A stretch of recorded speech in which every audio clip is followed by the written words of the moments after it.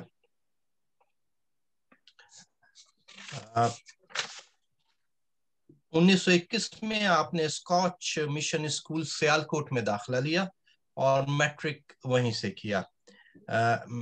F A میرے college Sialkot سے کیا. آپ کے استادوں میں میر مولوی شمس الحق، جو کہ علامہ اقبال کے بھی استاد رہے، انہوں نے عربی اور فارسی کی تعلیم دی.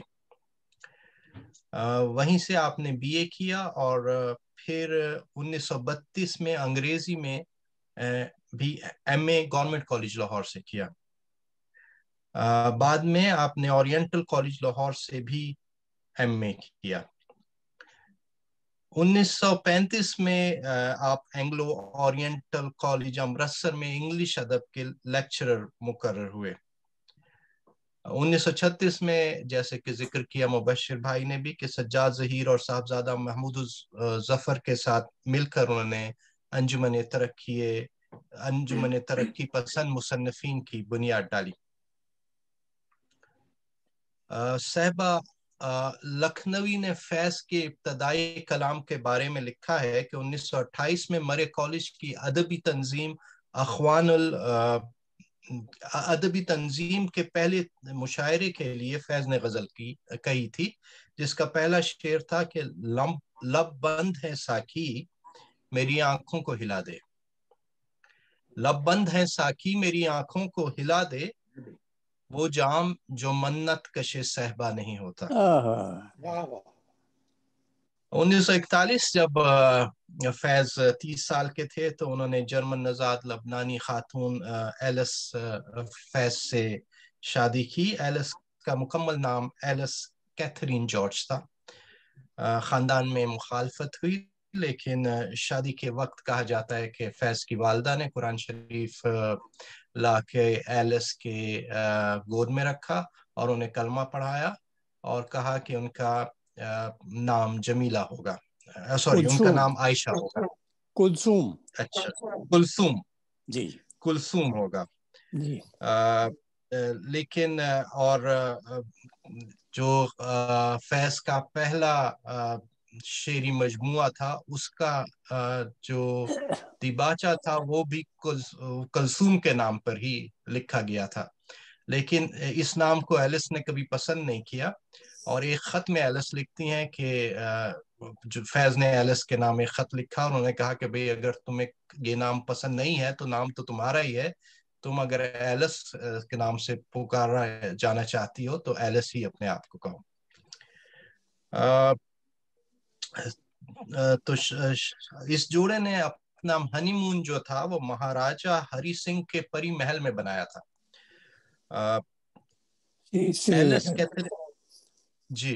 ایلس کیتھرین جارج جو تھی وہ 16 سال کی عمر سے برطانوی کمیونسٹ پارٹی سے وابستہ تھی. شادی کی تقریب سری نگر میں ہوئی جس میں مجاز اور جوش ملی آبادی نے بھی شرکت کی تھی.